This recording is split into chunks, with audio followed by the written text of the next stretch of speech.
रात्रि। कुछ रात्रियां बहुत श्रेष्ठ मानी गई, जैसे कि नवरात्रि, शिवरात्रि,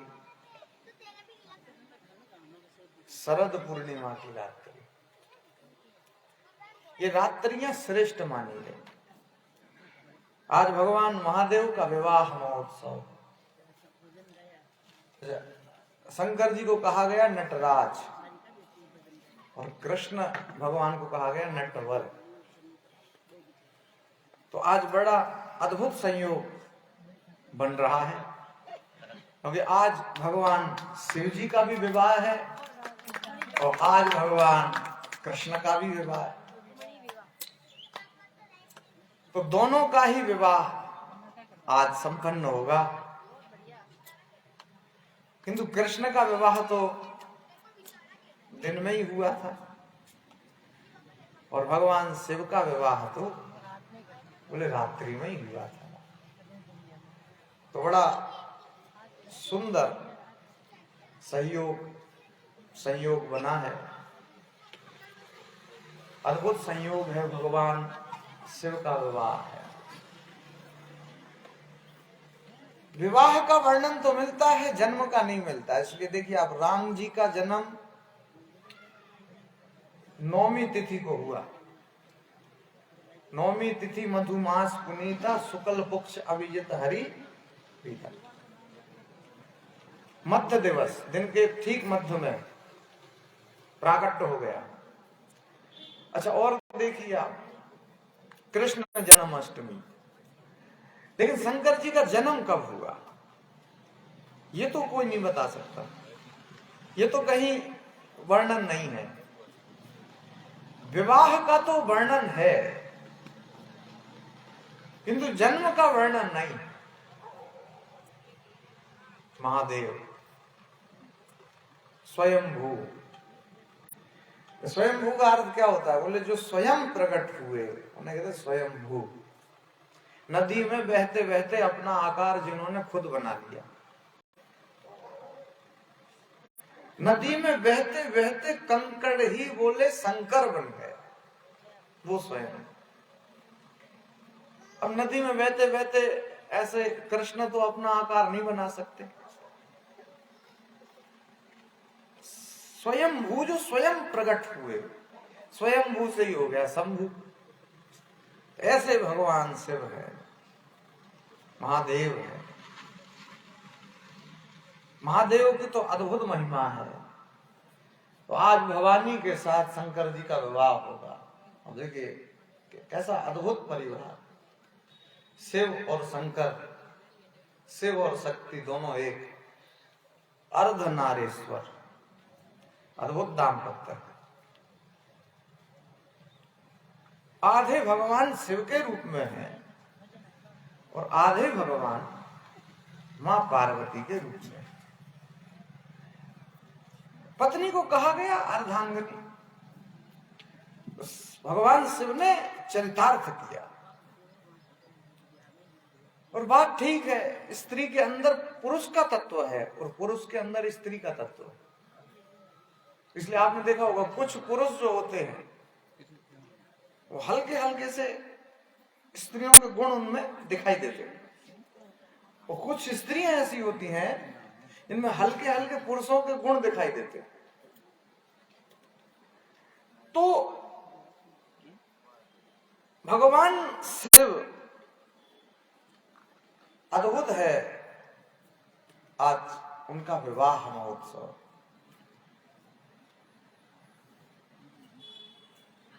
कल के कथा सत्संग में हमने श्रवण किया कि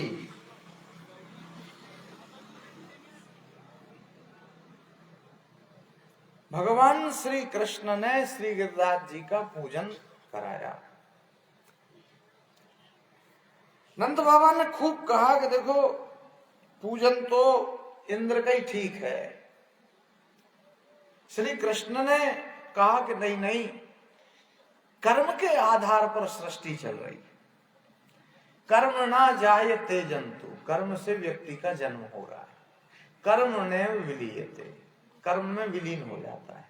सुखम दुखम भयम क्षेमम, कर्मण्येवाभिपद्यते, सुख दुख मनुष्य को कर्म के आधार पर ही प्राप्त होते। करहि जो कर्म पाव फल सोई। संसार में जो व्यक्ति जैसा कर्म करेगा बोले उसके अकॉर्डिंग उसको फल की प्राप्ति हो जाएगी। इसलिए ये मत सोचो कि भगवान इंद्र का पूजन करेंगे तो वो प्रसन्न होंगे तो बारिश करेंगे। बात तो ठीक है, ऐसे बहुत से देश हैं जहां इंद्र को जानते ही नहीं लोग, तो उधर तो इंद्र कभी बारिश करेंगे ही नहीं। बहुत सारे देश हैं। भगवान कृष्ण ये समझा रहे हैं कि प्रकृति से जुड़ करके चलो, प्रकृति का पूजन करो। गिरिराज जी का पूजन मतलब प्रकृति का पूजन। प्रकृति, विराट पुरुष का वर्णन आपने सुना होगा। भाई ये जो वृक्ष हैं ये भगवान के रोम है, ये जो नदियां हैं ये भगवान की नसें हैं। तो विराट पुरुष के वर्णन में तो यही आता है। भगवान कहते सारा संसार मुझमय है, देखई ब्रह्म समान जगमाय। सारे जगत को मेरे जैसा ही देख लो। और ये दृष्टि, वो बात ठीक है। इस देश, इस संसार की संरचना सुरक्षा भगवान ही कर रहे। अब देखो बगीचे का सौंदर्य और जंगल का सौंदर्य, कितना अंतर। बगीचे में फिर भी एक माली लगा है, लेकिन बगीचे का सौंदर्य फीका पड़ जाता है, गार्डन का सौंदर्य फीका पड़ जाता है जंगल के सौंदर्य के आगे। जबकि जंगल में कोई माली नहीं बैठा है, लेकिन फिर भी अद्भुत सौंदर्य होता है वन का, जंगल का। झरने अपना गीत गा रहे हैं, तितलियां उड़ रही हैं, पक्षियों का अपना कलरव हो रहा है, वृक्षों में हरियाली आ गई है, फूल आ गए हैं, फल आ गए हैं। कैसा अनुपम श्रृंगार कर दिया है परमात्मा ने। तो भगवान कह रहे प्रकृति के साथ जुड़ करके चलिए, प्रकृति का पूजन करिए। प्रकृति, भगवान श्री कृष्ण ने खूब समझाया इंद्र का पूजन मत करो। नंद बाबा ने कहा अगर क्रोधित हो गए तो कृष्ण ने कहा फिर एक काम करो, आधे लोग इंद्र का पूजन कर लो, आधे लोग गिरिराज जी का पूजन कर लो। तो आधों के घर पे बारिश हो जाएगी और आधों के घर पे बारिश नहीं होगी। आधे लोग जो कृष्ण का पूजन करेंगे, आधे लोग जो इंद्र का पूजन करेंगे, तो उनके जमीनों पे बारिश हो जाएगी। और आधे लोग जो गिरिराज जी का पूजन करेंगे, मतलब कृष्ण का पूजन करेंगे, उनके घर पे बारिश नहीं होगी। नंद बाबा ने श्री कृष्ण से कहा भाई तुम्हारे पास तर्क बहुत है, तुमसे नहीं जीता जा सकता। तो कृष्ण की बात के लिए माना और गिरिराज जी के पूजन के लिए तैयार हो गए। क्या कि परंपराओं में और धर्म में अंतर होता है। परंपराएं अलग अलग होती हैं, धर्म में कुछ अलग अलग नहीं होता। धर्म एक है, परंपराएं अलग अलग। हर गांव की परंपरा अलग है, हर क्षेत्र की परंपरा अलग है, हर प्रदेश की परंपरा अलग है। जैसे राजस्थान है तो अब इसमें क्या है, विवाह अलग विधि से होता। अब महाराष्ट्र है तो उधर विवाह की विधि अलग है। अब पंजाब है तो उधर विवाह की विधि अलग है। अब जैसे गुजरात है तो उधर विवाह की प्रक्रिया विधि अलग है। ये ऐसे ही परंपराओं में आपको भिन्नता मिलेगी, किंतु धर्म में आपको कोई भिन्नता नहीं मिलेगी। धर्म तो धर्म होता है और परंपराओं में भिन्नता मिलेगी। श्री कृष्ण यही समझा रहे हैं। लोग तो भगवान और देवताओं में भी अंतर नहीं जानते। इंद्र तो बदलते रहते। इंद्र एक पद है। इंद्र बनने की प्रक्रिया यही है कि जो 100 अश्वमेध यज्ञ पूर्ण कर लेता है वही इंद्र बन जाता है। सीधी सी प्रक्रिया है। तो बदलते रहते। अब बलि के भी तो 100 यज्ञ पूरे हो गए थे कि नहीं हुए थे?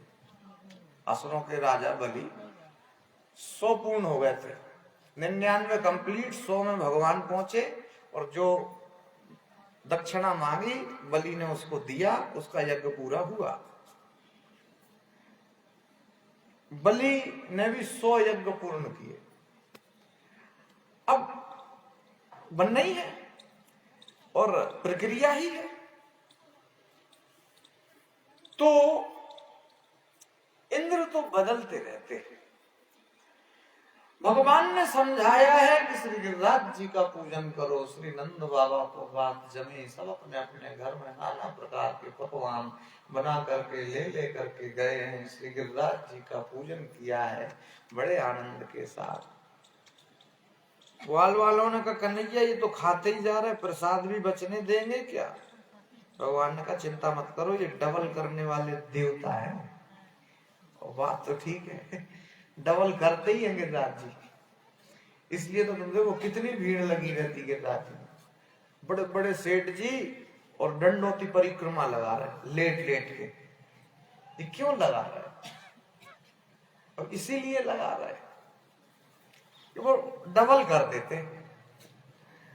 तो जितना भोग लगाया, पहले तो पात्र खाली सा दिखा, लेकिन भोग लगाते जा रहे, यहाँ प्रसाद बढ़ता ही जा रहा। ऐसे श्री गिरिराज जी की महिमा। तो श्री गिरिराज जी सब भोग लगा रहे। तो ग्वाल वालों ने कहा कन्हैया क्या? बोले भोजन इतना पाया है तो पानी कितना पिएंगे? भगवान ने कहा फिर चिंता क्यों कर रहे? बोले बात यह है कि यमुना जी दूर है। अरे बोले यमुना दूर है, गंगा तो दूर नहीं है। मन चंगा तो कठौती में गंगा। मन चंगा है तो कठौती में गंगा। ये किसका वाक्य है बताइए? श्री रैदास जी का वाक्य। रैदास गंगा के भक्त हुए। रैदास अद्भुत भक्त थे। एक बार क्या हुआ, संत रैदास जी बैठे थे काशी में। तो एक ब्राह्मण देवता की चरण पादुका टूट गई। वो जा रहे थे, बोले महाराज हम सुधार दें? बोले हाँ सुधार दीजिए। और तुरंत सुधार दी। कुछ पैसे निकाल के दिए। बोले आप अभी कहाँ जा रहे हैं? बोले गंगा स्नान। बोले गंगा हम तो जा नहीं पाते, अपना काम करते रहते, आप जा ही रहे हो तो ये जो पैसे हैं ये हमारी तरफ से गंगा जी को भेंट कर देना। भाई ठीक है कर देंगे।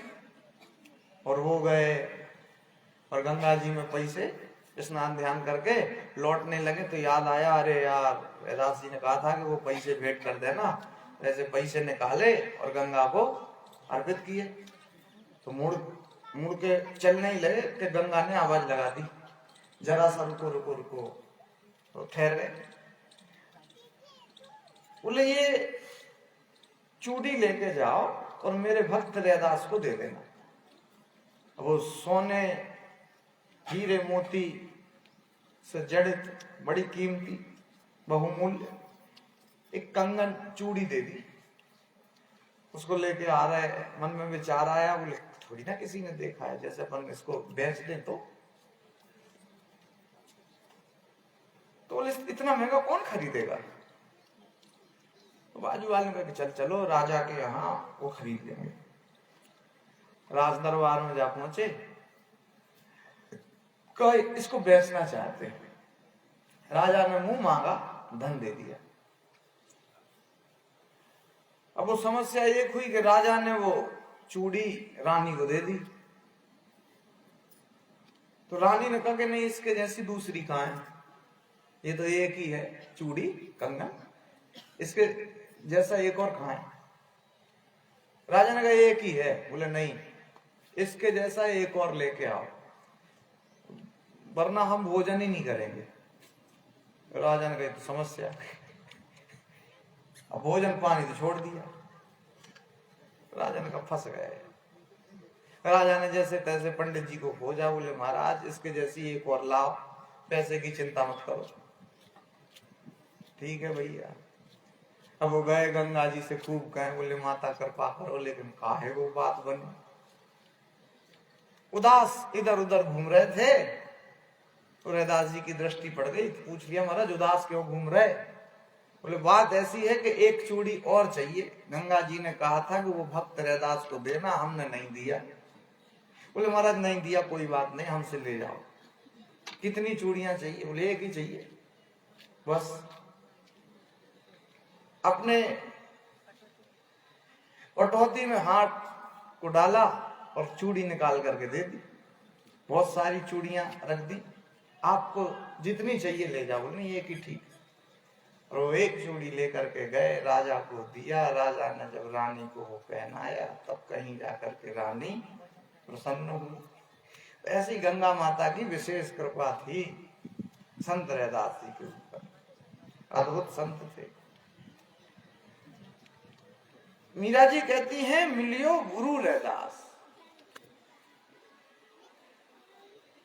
सत की नाव केवटिया सतगुरु, हरस हरस जस गायो, पायो जी मैंने राम रतन धन पायो। तो गंगा माता का स्मरण जैसे ही सबने किया तो वही गंगा मन से ही प्रकट हो गई। इसलिए उनको कहा गया, बोलिए मानसी गंगा की, मन से ही गंगा माता प्रकट हो गई। तो इस प्रकार से सबने पूजन किया है, प्रसन्न चित्त हुए हैं और लौट करके अपने अपने घर को आए। सबने प्रसाद पाया। अब इंद्र देवता को पता जैसे ही चला साहब कि हमारा यज्ञ स्वर नहीं हुआ, तो जैसे ही पता चला तो इंद्र देवता ऊपर से बरसात करने लग गया। और जैसे ही इंद्र देवता ने बारिश करना शुरू किया, इतनी बारिश की, इतनी बारिश की, इतनी बारिश की कि भैया ब्रजवासी तो घबरा गए। ब्रजवासियों ने कहा गोविंद आप ही हमारी रक्षा करो। भगवान कृष्ण ने कहा चिंता मत करो, चलो आओ हमारे साथ, गिरिराज जी की शरण में चलते। और जैसे ही श्री गिरिराज जी की शरण में जा पहुंचे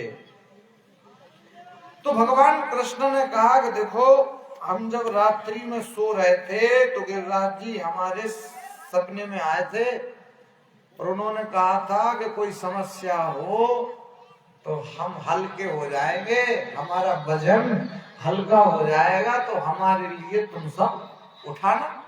तो एक काम करो गिरिराज जी के लिए ही उठा लेते हैं। अब बारिश तो तेज हो ही रही है, सबको बात जमी तो सबने श्री गिरिराज जी को उठाना प्रारंभ कर दिया। और जैसे ही श्री गिरिराज जी के लिए सबने उठाया, बीच में जाकर के भगवान श्री कृष्ण खड़े हो गए। कनिष्ठिका उंगली पर भगवान श्री कृष्ण ने गिरिराज धरण पर्वत को उठाया। झांकी बड़ी प्यारी। ग्वाल वालों से कन्हैया ने कहा अपनी अपनी लकड़ियां ले आओ, वजन खूब लग रहा है इसलिए तुम सब अपनी अपनी लकड़ियां लगा दो। बोले ब्रजवासी अपनी अपनी लकड़ियों को लेकर के आ गए और लकड़ियां लगा करके खड़े हो गए हैं। श्री कृष्ण बीच में ही खड़े हैं।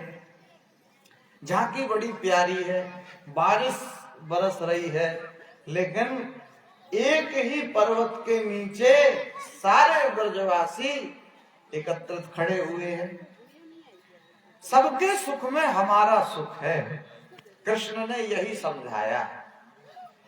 राम जी चाहते तो रावण को अकेले ही मार देते, किंतु ऐसा नहीं किया। फिर बोले राम जी ने बंदरों को, भालुओं को साथ में लिया और लेकर के चले गए। सबको जोड़ करके कार्य करना चाहिए। सबके सुख में हमारा सुख छुपा है। सबको जोड़ करके कार्य करो। चाहते तो भगवान श्री राम कह देते, खबर भेज देते अयोध्या कि भरत सेना लेकर के आ जाओ, रावण से लड़ने को चलना है। और सीता जी का हरण रावण ने किया है, तो क्या भरत सेना लेके नहीं आते अयोध्या से? किंतु राम जी ने कहा नहीं, जो कुछ होगा वो यहीं से ही होगा। राम जी ने वहीं से ही भालुओं की, बंदरों की सेना बना ली और अयोध्या से कोई हेल्प नहीं मांगी, सहायता नहीं मांगी। सबको जोड़ करके भगवान ने कार्य पूरा किया। मतलब बात यह है कि सबको जोड़ करके कार्य पूर्ण करना चाहिए। बेशक भगवान कृष्ण ने अकेले ही पर्वत को उठाया है, किंतु सबसे कहा कि तुम सब अपनी अपनी लकड़ियां लगा लो और इस गिरिराज धरण पर्वत में लगा दो। सबने अपनी अपनी लकड़ियां लगा दी है। झांकी बड़ी प्यारी है, बारिश पर बारिश पर बारिश पर बारिश बरस रही है। और इतनी बारिश हुई कि भैया पूछो ही नहीं। एक ग्वाल वाल ने कहा, कन्हैया थोड़ा हाथ तो देखो नीचे करो और माखन मिश्री खा लो। तो कृष्ण ने कहा नहीं नहीं नहीं, ये हाथ नीचे करेंगे तो बोले ये पर्वत ही नीचे आ जाएगा। अरे बोले ऐसे कैसे आ जाएगा, हम लोग भी तो अपनी लकड़ियां लगाएं। कृष्ण ने कहा देखो तुम नहीं समझते हो, हम भगवान हैं। ऐसे कैसे भगवान? अरे देखो हमने अगासुर मारा, सक्टासुर मारा, बकासुर मारा, पूतना मारी। एक ने कहा अच्छा ऐसे तो मरी हुई पूतना में हमने 2-4 लकड़ियां लगाई तो हम भगवान। अरे बोले तुम समझते नहीं हो। बोले हम सब समझते, तुम तो हाथ नीचे करो चुपचाप। कृष्ण ने कहा कि हम भगवान, राम ने कभी नहीं कहा। सर्वदेश सर्वधर्मान परित्यज्य मामेकम शरणं व्रज। सब धर्मों को त्याग करके मेरी शरण में आ जाओ, मैं तुम्हें मोक्ष पद प्रदान करा। कृष्ण ने कहा कि मैं ही ईश्वर हूं, बाकी किसी अवतार में ऐसी घोषणा नहीं की गई। इसलिए कृष्ण को क्या पूर्ण ब्रह्म माना गया। श्री कृष्ण अर्जुन हल्के में ले रहा था, जब विराट रूप दिखाया तो अर्जुन को पता चला मैं तो क्या समझता ये क्या होता है। जब तक रूप स्वरूप को नहीं जानोगे, महिमा को नहीं समझोगे, तब तक पता नहीं चलता है।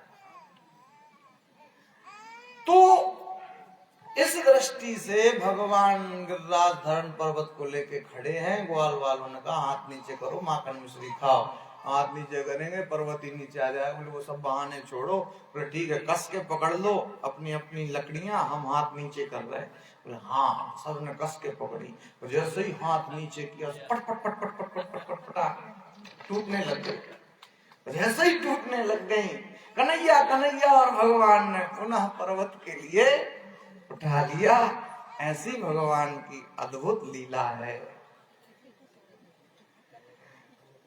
7 दिन 7 रात्रि पर्यंत बारिश हुई। और इतनी बारिश हुई भैया, इतनी बारिश हुई तो पूछो ही नहीं। इंद्र देवता ने कहा जाओ जाकर के देखो ब्रज बह गया होगा। बोले महाराज अभी नहीं बहा। समंतक मेघों को आदेश दे दिया। समंतक मेघ जो होते हैं ऐसे नहीं बरसते। जब प्रलय लाना पड़ता है ना संसार में, उस टाइम पे उसका प्रयोग किया जाता है। तो समंतक मेघ तक बरस गए। इंद्र ने कहा अब जाकर के जरा देखो, अब तो ब्रज पक्का बह गया होगा। सैनिकों ने कहा ब्रज बहा नहीं है, धूल उड़ रही है, धूल उड़ रही है। इतना सारा पानी बरसा दिया, आखिर इतना सारा पानी कहां गया, ये भी प्रश्न है। धूल उड़ रही है, इतना सारा पानी आखिर कहां गया। इसके पीछे एक भूतकाल की घटना है। कौन सी? जब राम जी रावण को मार करके लौट करके आए, सीता जी ने कहा ब्राह्मण देवता को भोजन जमाना है। यज्ञ में स्वाहा और ब्राह्मण के मुख में आहा, एक ही फल मिलता है, क्योंकि दोनों ही भगवान के मुख हैं। अग्नि भी भगवान का मुख है और ब्राह्मण भी भगवान के मुख है। ब्राह्मणों सुमुख मासी, वेद भगवान कह रहे हैं। तो राम जी ने कहा चलो कोई बात नहीं। एक ब्राह्मण देवता से कहा कि आपका निमंत्रण है सो आप पधारिए। सीता जी ने प्रसन्नता में इतना सारा भोजन बना लिया, लेकिन ब्राह्मण देवता ने तो जरा सा ही खाया और खा पी के चले गए।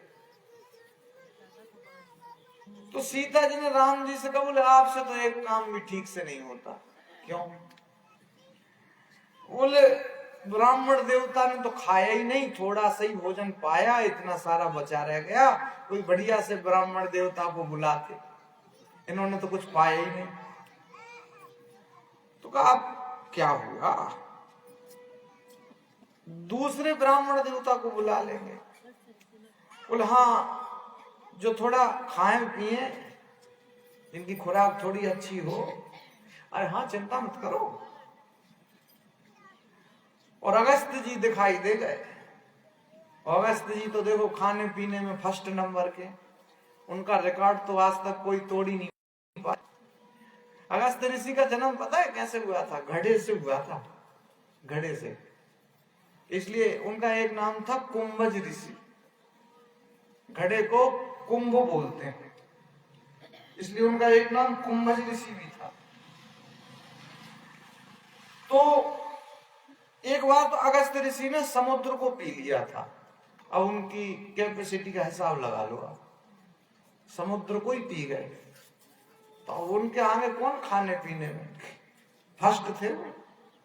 बोले आपका निमंत्रण है सो पधारिए। खुश हो गए अगस्त ऋषि। जैसे ही सीता जी ने देखा, बूढ़े से महात्मा है, एक पाव आटा खूब है, उस दिन बना का बना रह गया, ब्राह्मण देवता ने पाया ही नहीं। अगस्त ऋषि जो खाने के लिए आए भैया, तो वो तो खाते ही जा रहे, खाते ही जा रहे, खाते ही जा रहे, भोजन खत्म। सीता जी ने दास दासियों से कहा थोड़े जल्दी जल्दी हाथ चला। बोले हाँ हाँ हाँ, एक मिनट। सीता जी परोस रही, फिर आटा खत्म हो गया, बाबा जी खाते ही जा रहे, फिर आटा खत्म हो गया। सीता जी ने कहा अब की बार ज्यादा लगा लो, एक कट्टा लगा लो। तो बाबा जी जो खाने को बैठे तो खाते ही जा रहे। सीता जी चकित हो गई, सोच रही। सीता जी ने पूछा, कहा, बोले बाबा जी भोजन मध्य पानी ग्रहणाम, भोजन के मध्य में पानी ग्रहण करना चाहिए। अगस्त ऋषि ने हंस के कहा, बेटी भोजन का मध्य तो आने दो, अभी तो ठीक से हमने शुरू ही नहीं किया। सीता जी तो अब घबराई, खाया इतना खा लिया, अभी शुरू नहीं किया, अब क्या होगा। अब सीता जी जल्दी रसोई में गई। बोले 2-5 कट्टे का आटा लगा लो, जल्दी जल्दी हाथ चलाओ। सारे महल के कर्मचारी भोजन बना रहे, सीता जी परोस रही। अभी तक तो पुड़ी के 2 टुकड़े करते, लेकिन अब तो एक एक पुड़ी उठाते, डायरेक्ट मुंह में खाते, सब्जी में लगाते। सीता जी सारे में राम जी से कह रहे यही मिले थे। राम जी ने कहा हम क्या करें, तुम नहीं तो कहा था। सीता जी जैसे ही गई पुड़ी लेने, अगस्त ऋषि ने इतने में राम जी से सारे में पूछ लिया रहने दें। राम जी ने कहा नहीं, चालवा दो, चालवा दो। बाबा जी जो खा रहा है सो खाते ही जा रहा है, खाते ही जा रहा है, खाते ही जा रहा है। सीता जी तो भोजन परोसते परेशान हो गई। तो बाबा जी का पेट ही नहीं भर रहा, खाते ही जा रहे। दास दासियों ने कहा मत क्षमा करो, हमसे नहीं होगा। अयोध्या के जितने लोग थे तो सीता जी ने सबको बुलाया। बोले जल्दी जल्दी आओ। बोले क्या भंडारा है? बोले नहीं। तो बनाएंगे, सब खाएगा एक। अरे बोले मजाक कर रहे होंगे, इनसे होता है। तो सब आ गए, सब बना रहे, और वास्तव में वो तो सीता जी परोस रही, और परोसते पसीना पसीना। तो बाबा जी तो खाते ही जा रहे, खाते ही जा रहे, खाते ही जा रहे। सीता जी ने फिर कहा पानी। बोले हाँ बेटे अपना ही घर, अभी तो पुड़ी ले आओ। सीता जी घबराई। थोड़ी देर में तो अयोध्या के लोग तक थक गए, बोले माता क्षमा करो, हमसे नहीं होगा। आप क्या करें, अब तो बात समझ में ही नहीं आती। अगस्त ऋषि बैठे, बेटी आराम आराम से ले आओ, हम तो देखो कि बूढ़े हो गए। सीता जी मन में सोच रही क्या करें, एकदम से दिमाग में आया, अच्छा गणेश जी को याद किया, बोले पुत्र जैसे हो वैसे चले आओ। माता इतनी अर्जेंट, ऐसा क्या हो गया? अरे बोले बेटे रिद्धि सिद्धि को भी साथ में लेते आना। गणेश जी तुरंत अस्त्र शस्त्र लेके, अरे लड़ाई झगड़ा तो नहीं हो गया, एकदम अर्जेंट बुलाया। और जैसे ही गणेश जी आए, माता को प्रणाम किया, आदेश करो आप तो आदेश करो।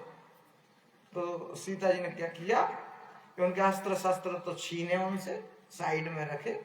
बोले आदेश ये है बेटे कि आप पुड़ी निकालो और रिद्धि सिद्धि पुड़ी बेलेंगे, और तुम पुड़ी निकालो।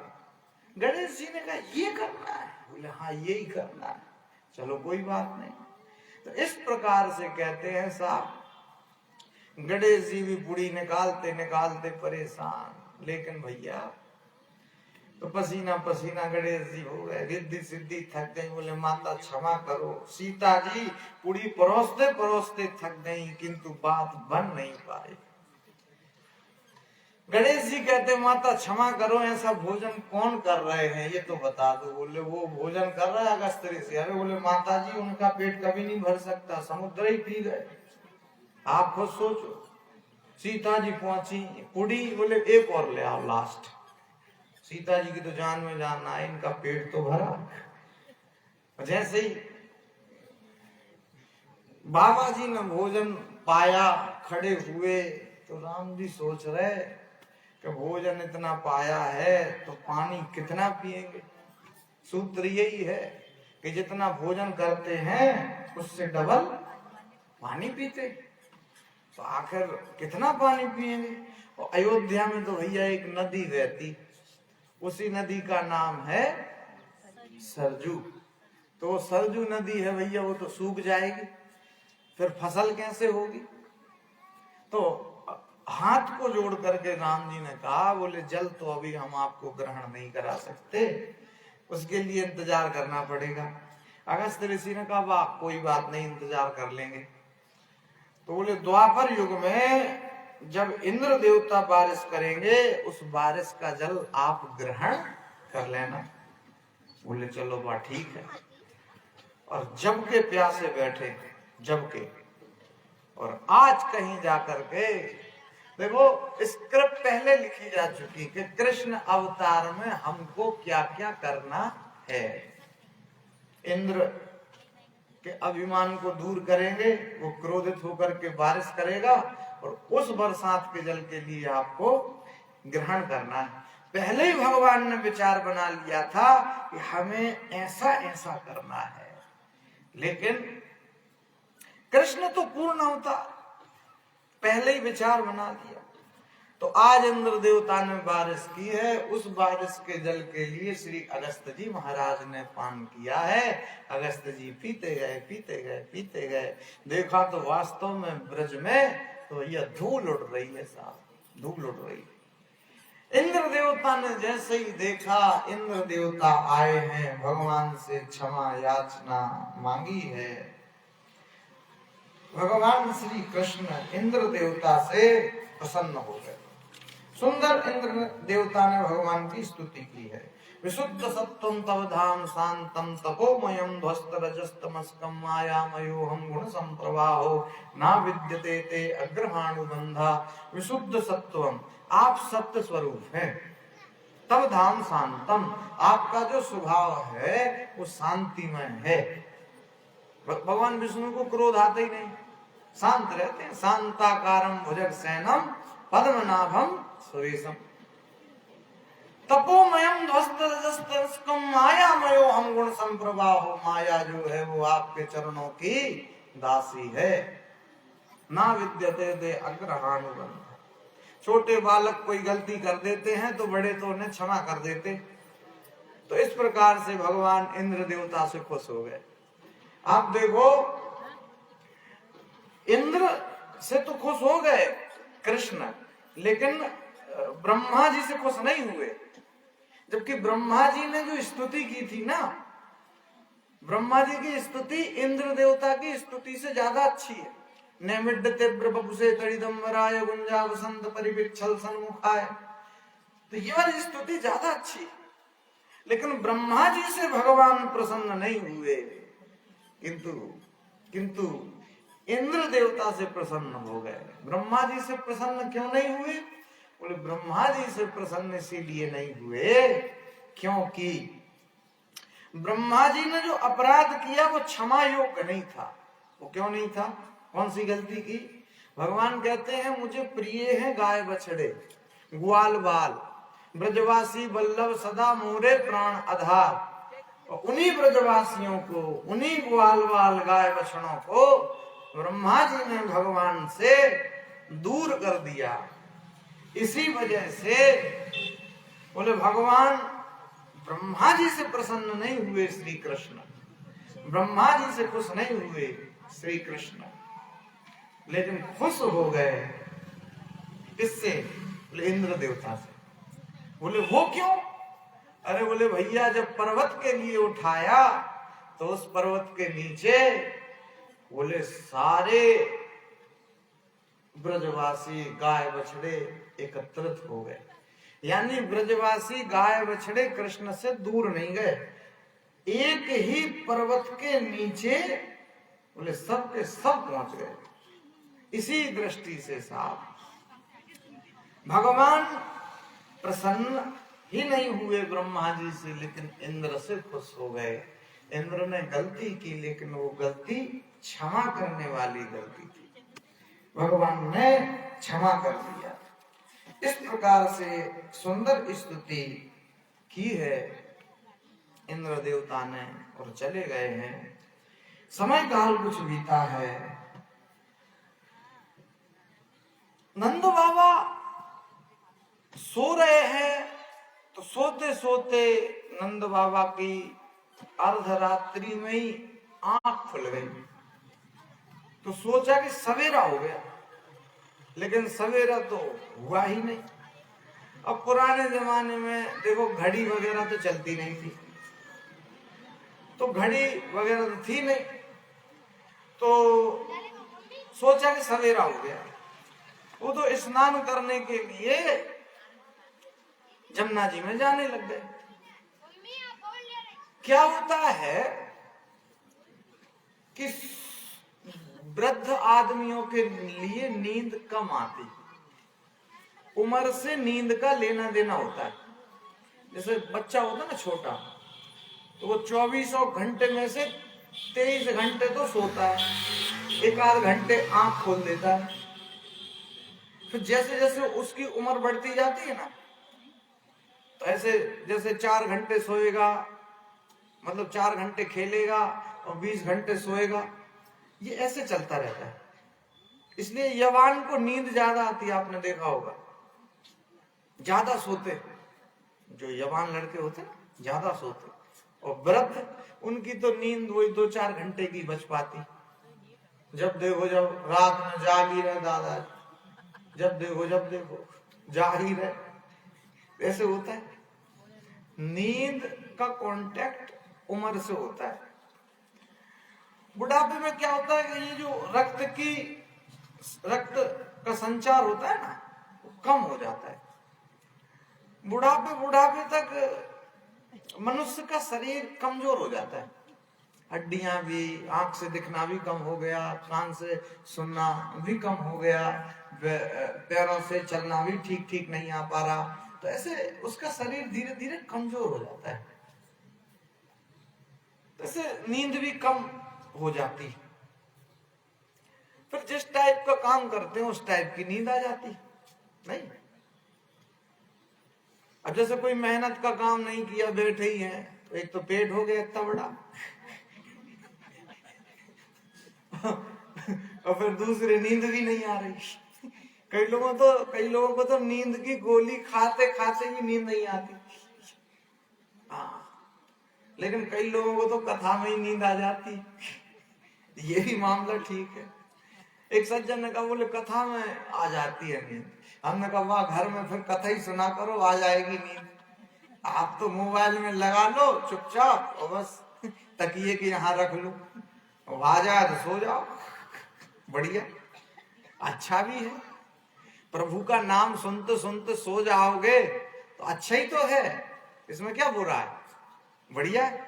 और सवेरे सवेरे जब जागो तब राम राम कहते कहते उठ जाओ, तो ये तो सोना समाधि मानी जाएगी, सोना थोड़ी ना है भाई। कोई भी क्रिया को भगवान से जोड़ देते हैं तो बोले उसके दोष खत्म हो जाते, तो बढ़िया, अच्छा है, सदुपयोग करना चाहिए। कथा में नींद आ जाती है, अच्छी बात है, उसके लिए आप भक्ति बनाओ। रोजाना रात में सोते सोते कान के इधर रख लो मोबाइल और सुनो, बढ़िया, और सो जाओ। पर ऐसा ना हो एकदम आदत ही पड़ जाए। ठीक है, अच्छा है। तो नंद बाबा क्या के अर्धरात्रि में ही जागे, और वो तो जागते ही स्नान करने के लिए जमुना जी में चले गए। रात्रि में किसी जलाशय पे स्नान नहीं करना चाहिए, रात्रि में किसी वृक्ष से फल को नहीं तोड़ना चाहिए, रात्रि में किसी पौधे से फूल को नहीं तोड़ना चाहिए। ये विधान, ये नियम। जैसे ही स्नान करने लगे जमुना जी में, तो वरुण देवता के जो दूत थे ना, वो घूम रहे थे, तो उन्होंने नंद बाबा को पकड़ा, जंजीरों में जकड़ा और लेकर के गए और कैद खाने में बंद कर दिया। वरुण देवता के अवतार हैं झूलेलाल। पानी के देवता का नाम है वरुण देवता। तो भगवान श्री कृष्ण तो सवेरे सवेरे उठे, तो उठते ही पूछा, बोले मैया आज बाबा दिखाई नहीं दे रहे, कहां गए? बोले वो तो आधी रात में ही कहीं चले गए। कृष्ण ने सोचा कहां गए होंगे, ध्यान लगा करके जैसे ही देखा तो समझ गए। भगवान श्री कृष्ण नंद बाबा को मुक्त कराने के लिए वरुण लोक में पहुंच गए। जैसे ही वरुण देवता ने भैया देखा, कृष्ण को प्रणाम किया, हमको बुला लेते। अरे बोले वो काम थोड़ा महत्वपूर्ण था जो हमको ही आना पड़ा।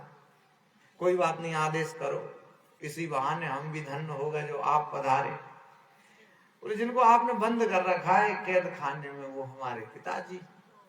अरे बोले हमें तो ये इंफॉर्मेशन नहीं थी, सूचना नहीं थी, जानकारी नहीं थी।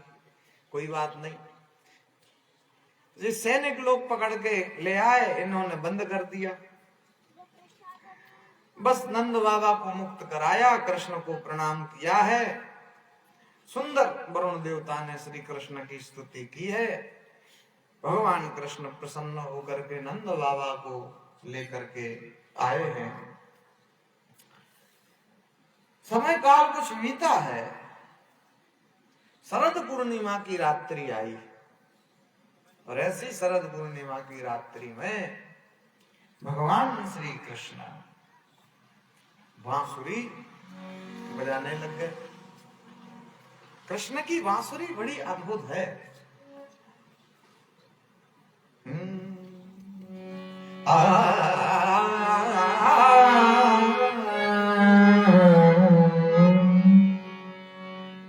गजब की बांसुरी बजती है, वृंदावन बसैया की, मैं तारीफ मुरली की करूं या मुरलीधर कन्हैया की।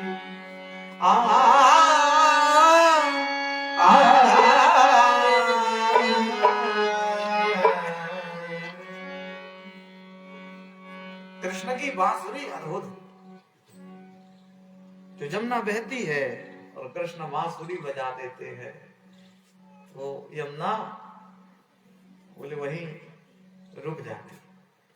जरा हम कृष्ण की बांसुरी सुन लें, फिर आगे बढ़े। जो पर्वत दूर हैं, तो कृष्ण की बांसुरी बजती है तो वो पर्वत भी चल करके नजदीक आ जाते हैं। जरा देर हम कृष्ण की बांसुरी तो सुन लें, जो जड़ को चेतन कर दे, जो चेतन को जड़ कर दे। मोहन के मुख पे देख कितनी खुशनुमा है बंसी पे लब फिदा है, लब पे फिदा है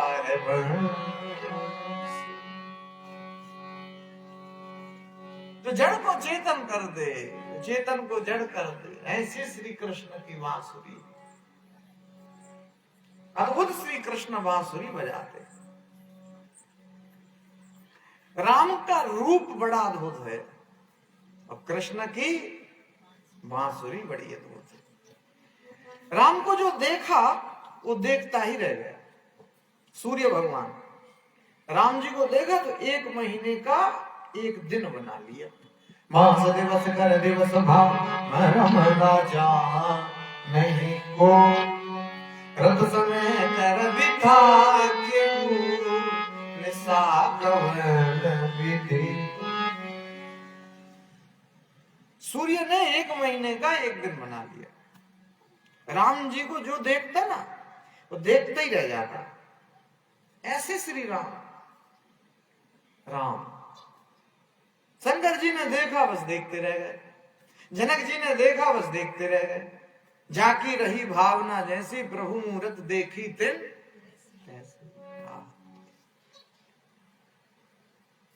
शूर्पणखा ने जैसे ही देखा तुरंत विवाह का प्रस्ताव रख दिया। तुम सम पुरुष न मोह सम नारी, यह संजोग विधि रचा विचार। खरदूषण ने देखा, बोले वो भी देखता रह गया। आया लड़ने के लिए है किंतु क्या कह रहा है, देखी नहीं अस सुंदरता। जगत में सब कुछ देखा किंतु ऐसी सुंदरता हमने देखी नहीं। जब श्री राम समुद्र के किनारे पुल के ऊपर चलने लग गए, जो ब्रिज बनाया राम सेतु, तो पुल तो बहुत कमजोर पतला। राम जी की सेना इतनी बड़ी, कितनी बड़ी, बोले पदुम 18 जूथो बंदर। और बंदर तो बंदर, उनमें कहां सेंस है, चलना कहा जानते।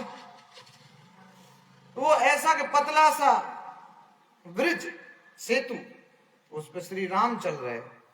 तो राम जी के दर्शन करने के लिए जलचर जीव भी ऊपर आ गए। मछली है, कछुआ है, मगर है, और भी है, तो सब राम जी को देख रहे जलचर जीव। तो बंदरों ने क्या किया कि मगर के ऊपर पैर रखा, मछली के ऊपर पैर रखा, और ऐसे लंबा सा सेतु हो गया। उस बंदर चलने लग गए, राम जी आगे आगे, सारे बंदर पीछे पीछे, और जलचर जीव आते जाते दर्शन करने के लिए। राम जी चलते जा रहे। तो किसी ने कहा दर्शन कर लिया, और दर्शन करके सब नीचे चले जाते, तो राम जी की आधी सेना तो पानी में डूब के खत्म ही हो जाती। अरे बोले नीचे जाते ही क्यों, वो तो मगन हो गए। कैसे? बोले मगन भये हरि रूप निहारी, प्रभु के रूप को देख करके मगन हो गए, सुध बुध खो गए। क्या करना है, तो देख रहे, तो देख ही रहे, बस जो जहां खड़ा है वहां खड़ा रह गया। ऐसी लीला। मंदिरों में दर्शन करने लोग जाते हैं तो आगे निकालना पड़ता, भैया दर्शन कर लिया, निकलते चलो। क्यों? वो खड़े हैं, खड़े ही। अब पीछे वालों को दर्शन हो ही नहीं रहे, इस वजह से उनको व्यवस्था बनाएगी, भैया कर लिए दर्शन, अब पीछे वालों को भी मौका दो। वो खड़े तो खड़े ही खड़े। तो यही मामला है। वो मगन हो गए, स्तब्ध हो गए। जो खड़ा है खड़ा का खड़ा रह गया, जो बैठा है बैठा का बैठा रह गया। बस लीन प्रभु में, जिसकी जिसमें लगन उसमें मगन। श्री कृष्ण शरद पूर्णिमा की रात्रि के दिन जैसे ही भगवान ने बांसुरी को उठाया, जंगल में जाकर के बैठे हैं और बांसुरी को बजाना भगवान ने प्रारंभ किया। अद्भुत श्री कृष्ण की बांसुरी बज रही है।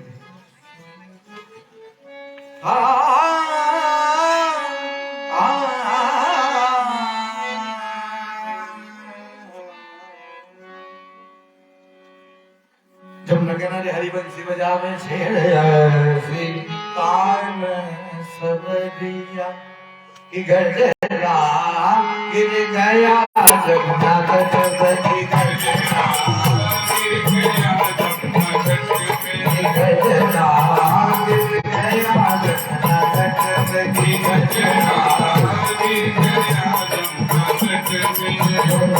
हरिवंशी बजावे छेड़ श्री ताल सबरिया, जमुना किनारे हरिवंशी बजावे छेड़ श्री ताल सबरिया, गजरा गिर गया जमुना तट पे, गजरा गिर गया जमुना तट पे।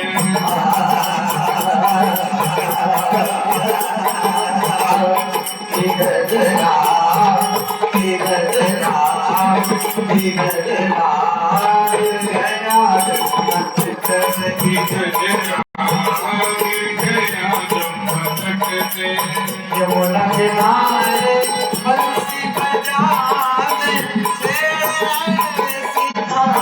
सबरिया, यमुना किनारे बंसी बजावे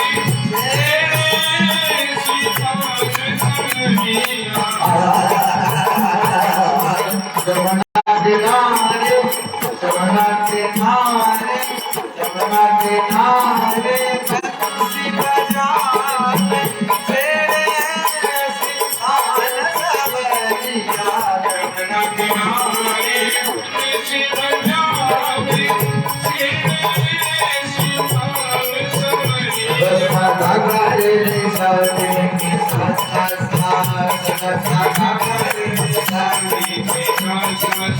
जमुना किनारे, जमुना किनारे, जमुना किनारे बंसी बजावे सबरिया, जमुना किनारे बंसी बजावे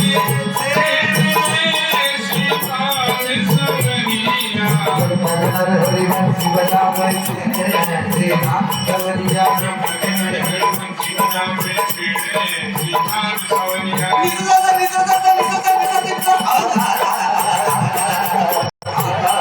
जमुना किनारे बंसी बजावे श्री नाम सबरिया, जमुना किनारे बंसी बजावे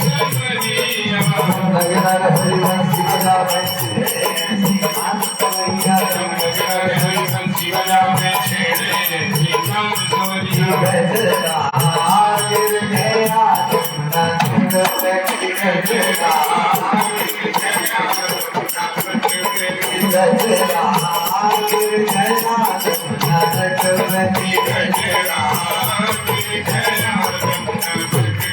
जमुना किनारे हरिवंशी बजावे श्री नाम सबरिया, जमुना किनारे हरिवंशी बजावे श्री नाम सबरिया। यमुना किनारे बंसी बजावे सबरिया, यमुना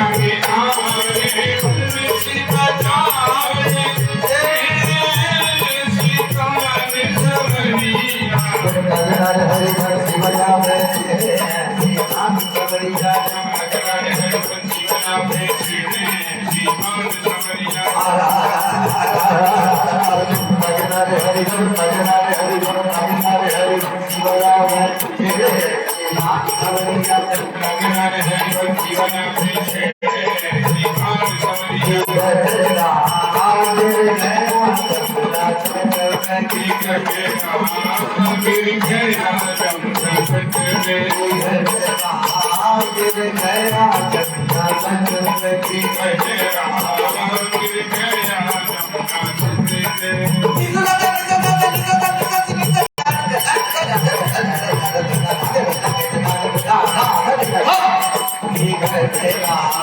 गिर गया जमुना तट पे,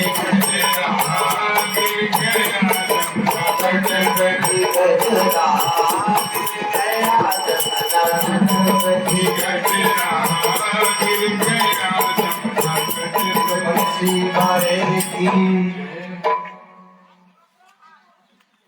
कृष्ण बांसुरी को बजाने लगे। शरद पूर्णिमा की रात्रि है। शरद पूर्णिमा की रात्रि श्रेष्ठ मानी गई। शिवरात्रि श्रेष्ठ, नवरात्रि श्रेष्ठ, शरद पूर्णिमा की रात्रि श्रेष्ठ और अमावस्या की रात्रि श्रेष्ठ। अमावस्या की रात्रि सबसे ज्यादा काली रात्रि होती है। शरद पूर्णिमा की रात्रि सबसे ज्यादा उजेली रात्रि होती है। चंद्रमा पूर्ण हो जाता है, उसको बुद्ध पूर्णिमा भी कहा गया। देखिए, बुद्ध के लिए निर्माण पद की प्राप्ति हुई शरद पूर्णिमा के रात्रि में, और महावीर स्वामी के लिए निर्माण पद की प्राप्ति हुई अमावस्या की रात्रि।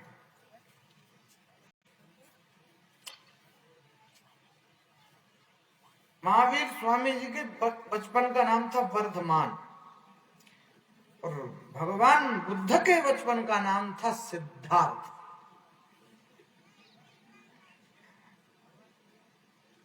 तो कृष्ण बांसुरी बजा रहे हैं। मुख्यतः बांसुरी में 3 गुण हैं, हमारे अंदर भी आ जाएंगे तो हम भी भगवान को अतिशय प्रिय हो जाएंगे। कौन सा? बांसुरी अंदर से खाली है। एक काम करो, अंदर से खाली हो जाओ तो भगवान को प्रिय हो जाओगे। रिक्त, खाली, जब खाली हो जाओगे तभी उस पार जा पाओगे। क्या होता है कि सड़क बहुत चलती है, ये गाड़ी आ रही, वो गाड़ी आ रही, वो गाड़ी आ रही, आपको सड़क के उस पार जाना है तो कैसे जा पाओगे? जब खाली होगा तभी तो जा पाओगे। खाली स्थान, इसलिए खाली हो जाओ। शरीर में क्या क्या भरा है? बोले काम, क्रोध, लोभ, मोह, मद, मत्सर, अहंकार, ये भरा हुआ है शरीर में। श्री कबीरदास जी कहते हैं, मैं था तो प्रभु नाही, प्रभु है तो मैं नाही, प्रेम गली अति सांकरी, तामे दुई न समाई। उसमें 2 नहीं रह सकते, उसमें एक ही रह सकता है। इसीलिए मैं को तो खत्म करना पड़ेगा, तब ही परमात्मा बचेंगे। एकांत के 3 रूप बताए गए। अकेलापन, ये सब तो सांसारिक है। अकेलापन देखो, इसमें मैं है लेकिन कोई और भी है, इसीलिए इसमें क्या है? बोले अशांति है। दूसरा शब्द है एकांत, तो इसमें मैं ही है, कोई और नहीं है, इसलिए इसमें क्या है? बोले एकांत में सुख है। क्या है? सुख है। लेकिन केवल जो है ना, केवल, उसमें तो बोले मैं भी खत्म हो गया, उसमें तो केवल प्रभु ही बचे। अपने आप को भी भूल जाना वो भक्ति की चरम अवस्था है, श्रेष्ठतम ऊंचाई। खुद को भी भूल जाना। और होता है ऐसा, जब भक्ति में कोई एकदम से लीन हो जाता है, मीरा की भांति। लोगों ने पूछा तुम्हारा नाम? मीरा कहती कृष्ण। अरे तुम्हारा? मीरा ने कहा मेरे ही तो बता रही हूं, कृष्ण है मेरा नाम। अब मीरा मीरा नहीं है, अब तो मीरा कृष्णमय हो गई। ब्रह्ममिद ब्रह्मैव भवति। गंगा सागर में जुड़ गई, फिर उसको कौन गंगा कहता है? फिर तो उसको सब सागर कहते हैं, फिर उसको कोई गंगा नहीं कहता। बिंदु सिंधु में मिल गया तो उसको तो सब सिंधु कहते हैं। जो जीव परमात्मा में मिल गया वो परमात्मामय हो गया। ब्रह्ममिद ब्रह्मैव भवति। भगवान को जानने वाला बोले भगवानमय हो जाता है। केवल यही है, जब अपने आप को भी हम भूल जाएं, परमात्मा के सिवा हमें कुछ भी स्मरण ना रहे। ईश्वर परमात्मा, उसके सिवा कुछ भी स्मरण नहीं है। परमात्मा के सिवा कुछ भी स्मरण नहीं है, वो केवल है। तो तीनों को आपने समझ लिया, अकेलापन, एकांत और केवल। केवल वो परमात्मा, जैसे पत्ता समझे कि हम तो वृक्ष से अलग हैं, लेकिन उस पत्ते को बाद में ज्ञान हुआ कि हम भी तो इस वृक्ष का ही हिस्सा हैं। जैसे जीव समझे कि हम अलग हैं, लेकिन बाद में इस जीव को ज्ञान हुआ, ये आत्मा ने जाना कि आत्मा भी तो उस परमात्मा का ही अंश है। ईश्वर अंश, जीव अविनाशी। तो श्री कृष्ण बांसुरी को बजा रहे हैं, और गोपियों ने जैसे ही श्री कृष्ण की बांसुरी को सुना, देखिए बांसुरी तो भगवान की आज भी बज रही है, लेकिन सबको सुनाई नहीं देती, वो सुनने वाले ही सुन पाते। मीरा जी इसी कलिकाल में आई। मीरा जी का जन्म उस टाइम पे नहीं हुआ जिस टाइम पे श्री कृष्ण थे, नहीं, इस कलयुग में ही श्री मीराबाई शाह का जन्म हुआ।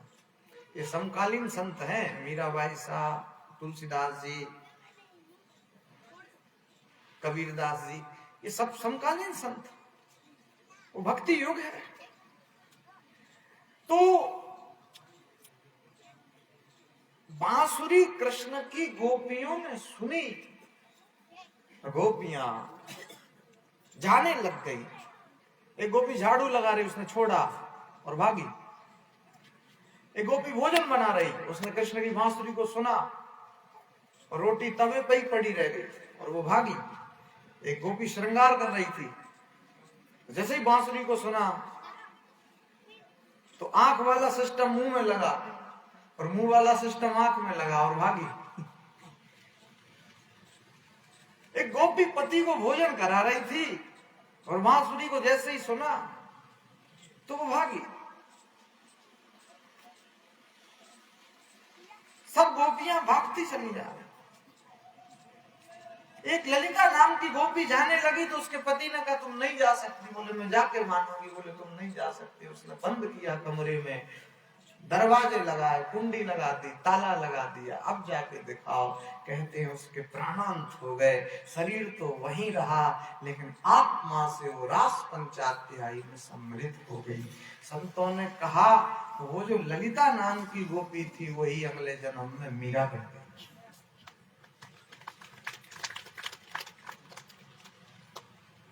रास को गहराई से समझना पड़ेगा। केवल नाचने का नाम रास नहीं है। गोपियां नाच गई और कृष्ण नाच गए और हो गया रास, नहीं, ये रास नहीं है। रस शब्द से बना है रास। भगवान कैसे हैं? बोले रसो वैसा, रस स्वरूप है परमात्मा। रास, रास में सबका प्रवेश नहीं है। रास में वही जा सकता है जिसने काम को समाप्त कर दिया है। काम को जीतने के लिए ही रास पंचाध्यायी के लिए किया गया।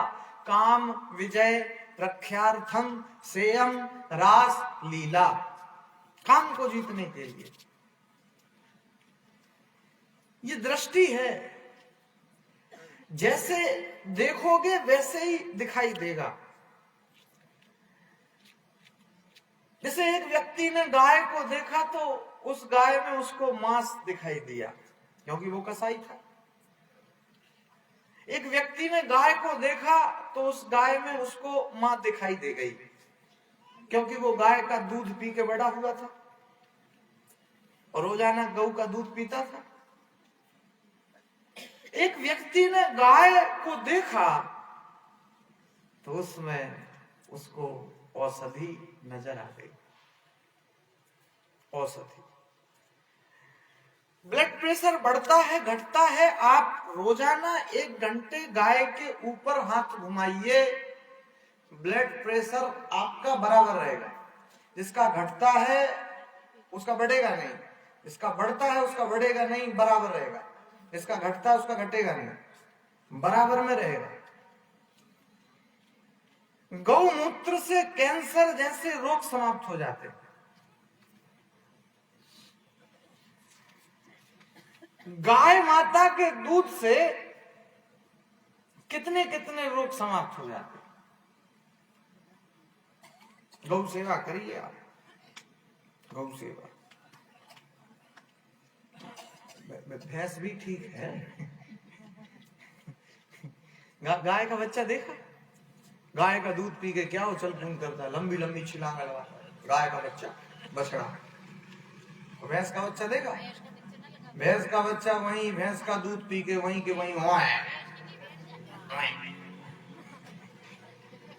आलस्य है, स्फूर्ति नहीं है,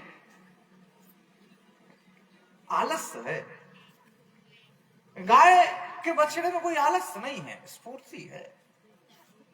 गाय का दूध बोले अमृत, भैंस का दूध भी ठीक है, गाढ़ा सा रहता है, पानी मिला मिला के बेचो। व्यापार के हिसाब से भैंस बढ़िया है, पानी मिलाओ तो बेचो, 1 किलो का 2 किलो बनाओ, भले 2.5 किलो बना लो। व्यापार के हिसाब में ठीक है, भैंस भी अच्छी, गाय भी अच्छी, पानी मिला मिला। एक दिन सेठानी जी लेट हो गई, दूध वाला आया ही नहीं, बहुत गुस्से में देख रही सेठानी जी, कब आएगा कब आएगा कब आएगा कब आएगा। और साइकिल पे आ गया, 8 बज गए। तो सेठानी जी ने तुरंत कहा, अब आए हो? तो दूध वाले ने कहा, हम क्या करें, नल ही अब आए।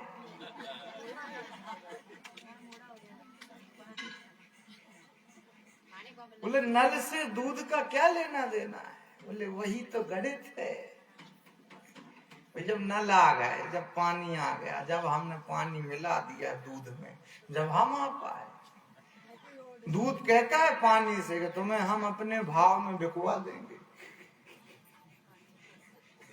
गजब की मित्रता।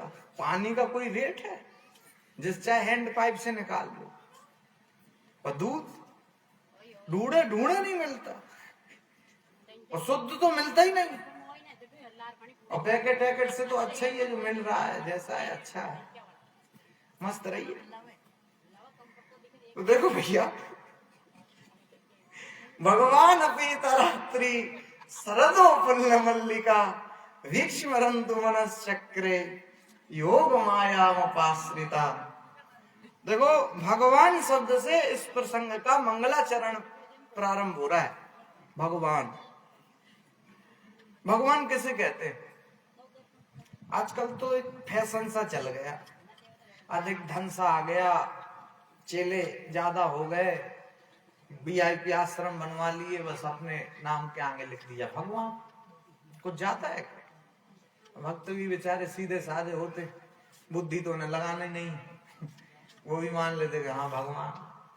नहीं, जो सर्व ऐश्वर्य संपन्न है उसे कहते हैं भगवान।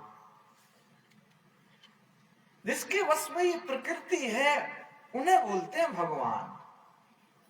भा से भूमि, गा से गगन, आ से अग्नि, ना से नीर, बा से वायु, ये 5 तत्व हो गए, ये प्रकृति हो गई। प्रकृति बोले जिसके वश में है वही तो परमात्मा है। और हम बोले हम प्रकृति के वश में नहीं है, हम प्रकृति के वश में। प्रकृति का भगवान के ऊपर कोई असर नहीं होता। इसलिए आप देखो भगवान कभी वृद्ध नहीं होते, हम आप वृद्ध होते। कई लोग बेतुके प्रश्न पूछते, भगवान की दाढ़ी क्यों नहीं, भगवान की मूंछ क्यों नहीं? भाई प्रकृति का जब भगवान के ऊपर असर ही नहीं होता तो ये कैसे हो जाएगा? चिदानंद में देह तुम्हारी, भगवान की जो देह है वो चिन्मय है। अब तुम तो बेतुके प्रश्न पूछने लग गए। एक सज्जन ने पूछा, हनुमान जी की पूंछ है, बोले है। उनके पिताजी की पूंछ है, बोले है। उनके माता जी की पूंछ क्यों नहीं? ये कोई प्रश्न? मैंने अपना दिमाग खराब करेंगे, सामने वाले का दिमाग खराब करेंगे। उन्होंने कहा देखो तुम्हारी मूंछ है, बोले है। पिताजी की है, बोले है। माता जी की क्यों नहीं? तो आप क्या करें भाई? समझदार बनिए, बुद्धिमान बनिए। भगवान को अपने से कंपेयर नहीं किया जा सकता है। परमात्मा परमात्मा है और जीवात्मा जीवात्मा है। समुद्र समुद्र है और पानी की बूंद पानी की बूंद है। अब पानी की बूंद कभी समुद्र तो नहीं बन सकती। परमात्मा अनंत शक्तिशाली है, जीवात्मा क्षणिक शक्तिशाली, इतना ही अंतर।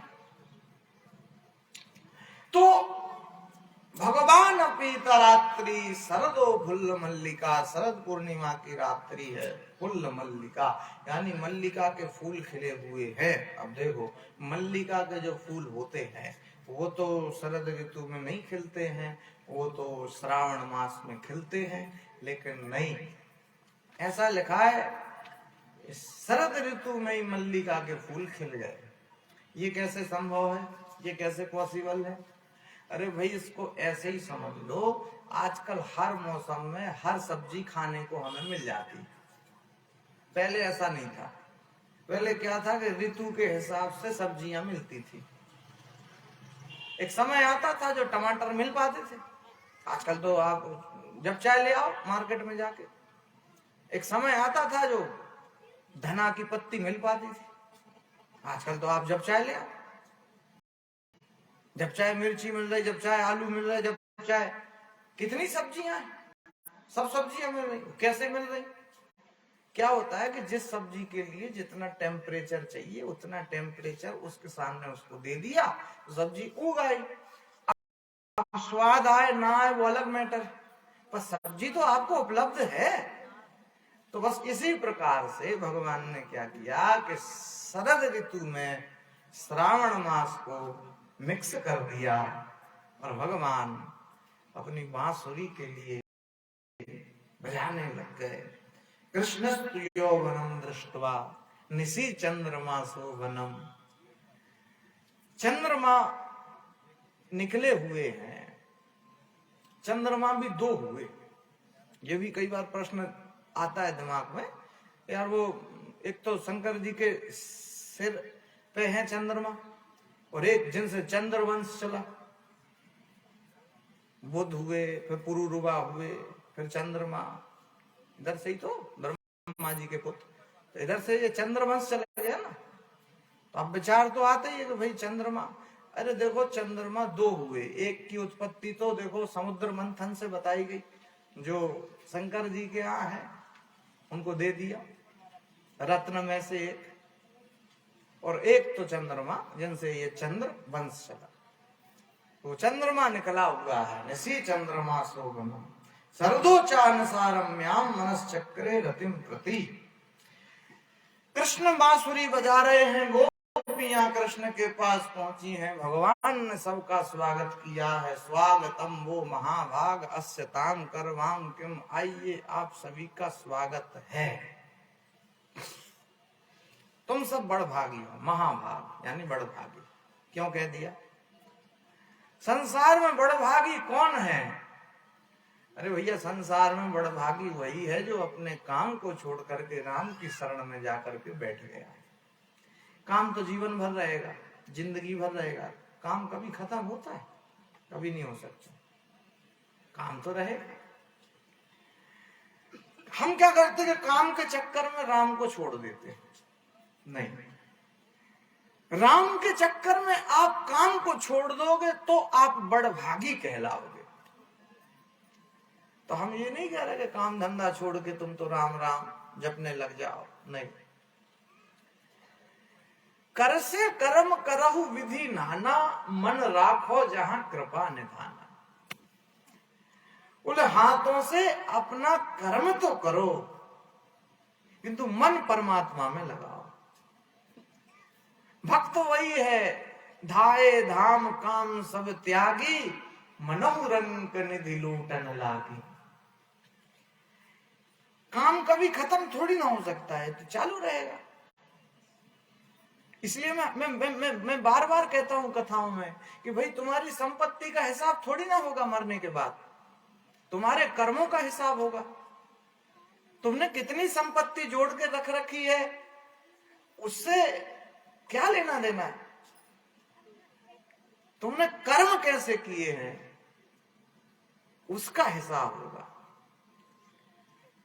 संपत्ति तो यहीं तुमको मिली है और यहीं छोड़ के तुमको जाना पड़ेगा, लेकिन कर्म जो है तुम्हारे वो तो तुम्हारे साथ ही चलेंगे। अब तुमने अच्छे कर्म किए होंगे तो तुम्हें स्वर्ग की प्राप्ति हो जाएगी, और अगर तुमने बुरे कर्म किए होंगे तो तुम्हें नरक की प्राप्ति हो जाएगी। इसलिए मैं कहता हूं व्यक्ति का प्रारब्ध व्यक्ति के साथ में चल रहा है। अभी लोग कहते हैं हम तो इतने अच्छे कर्म कर रहे हैं, इतने अच्छे से रह रहे हैं, लेकिन फिर भी हमको भगवान खूब दुख दे रहे। भगवान दुख नहीं दे रहे, तुमने प्रारब्ध में जरूर कुछ गलत कर्म किए होंगे, इस वजह से तुम्हें तकलीफ दुख प्राप्त हो रहे, होते रहते। तो ये संसार है, इसमें तो दुख सबको ही भुगतने पड़ते। राम जी आए तो उनको क्या तकलीफ नहीं हुई? अब इससे बड़ा सदमा क्या लगेगा? जो होना तो था राज तिलक और हो गया वनवास। एकदम दुख क्या है? भागवत जी में ऐसा लिखा, आशा ही परमम दुखम। ये जो आप अपेक्षा करते हो ना लोगों से, यही दुख है। आशा, आशा लगाए बैठे हो, यही दुख है। संसार में काम कभी खत्म नहीं हो सकता। 1 बीघा है तो 10 बीघा करनी है, 10 बीघा है तो 20 बीघा करनी है, 20 बीघा है तो 40 बीघा करनी है। 1 प्लाट खरीद लिया, एक और खरीदो, 2 प्लाट खरीद लिया, एक और खरीद लो, लोकेशन अच्छी है। ये कभी खत्म नहीं होगा। 1 मंजिल बन गया, 2 मंजिल बनाना, 2 मंजिल बन गए, 3 मंजिल बनाना, ये तो चालू रहेगा जब तलक है जिंदगी। फुर्सत ना होगी काम से, कुछ समय ऐसा निकालो प्रेम करो श्री। जीवन में आज तक किसी का काम पूरा नहीं हो पाया है। आज तक सबको काम को बीच में छोड़ करके जाना पड़ा। जो समय आएगा जाना पड़ेगा। काम और राम का युद्ध है संसार में। देखिए आप, 2 मदारी हैं, बाकी सब बंदर नचाने वाले। हम बंदरों को नचाने वाले 2 हैं।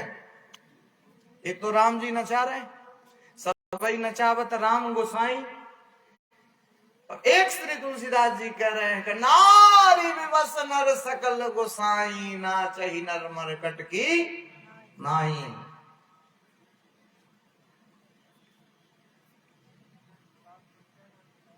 पुरुषों के लिए स्त्रियां नचा रही हैं और स्त्रियों के लिए पुरुष नचा रहे हैं।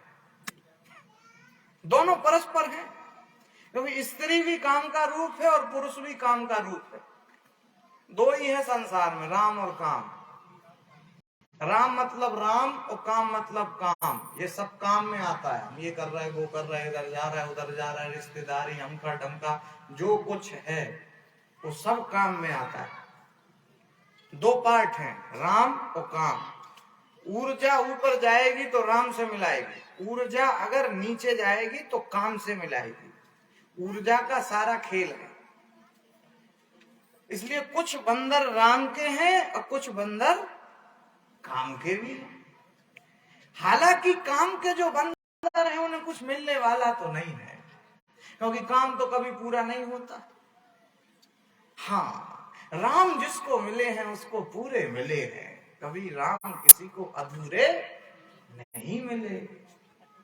कह कबीर में पूरा पाया, पूर्णात पूर्णमुदम पूर्णमुदच्यते। परमात्मा पूर्ण है और जीवात्मा बोले अपूर्ण है। अपूर्ण जीवात्मा पूर्ण कब होगी? बोले जब परमात्मा की प्राप्ति हो जाएगी। ऐसे भटकते रहोगे, जन्म लेते रहोगे, मरते रहोगे, चलता रहेगा काम। जीवन में मुक्त होना चाहते हो तो राम की शरण में जाओ। राम जो है वो मुक्ति को देने वाले। भगवान ने सबका स्वागत किया है। स्वागतम वो महाभाग अस्यताम करवाम के। रास में सबका प्रवेश नहीं है। रास में वही प्रवेश कर सकता है जिसने काम को परास्त कर दिया है। जैसे अरे भाई शंकर जी ने काम को तीसरा नेत्र खोल करके जला करके नष्ट कर दिया था। शंकर जी भी रास पंचाध्यायी में गए थे कि नहीं गए थे? गए थे। अब वो भजन का समय आ गया है। कौन सा भजन? एक दिन वो बोले भंडारी बन कर के ब्रज नारी तीर्थ में आ गए हैं। एक दिन वो बोले भंडारी बन कर के ब्रज नारी तीर्थ में आ गए हैं।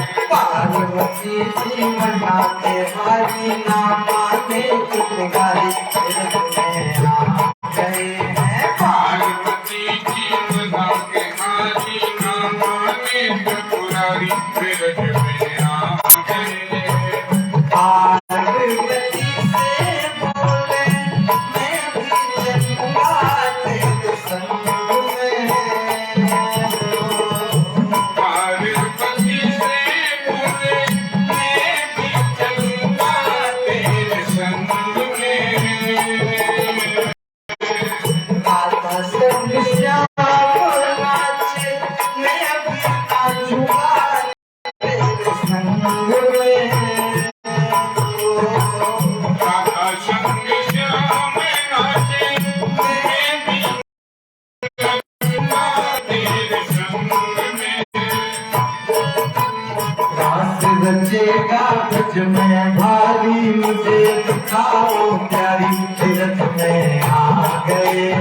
रास रचेगा कुछ में भारी मुझे दिखाओ प्यारी तीर्थ में आ गए। एक दिन वो बोले भंडारी सुन कर के बचनाई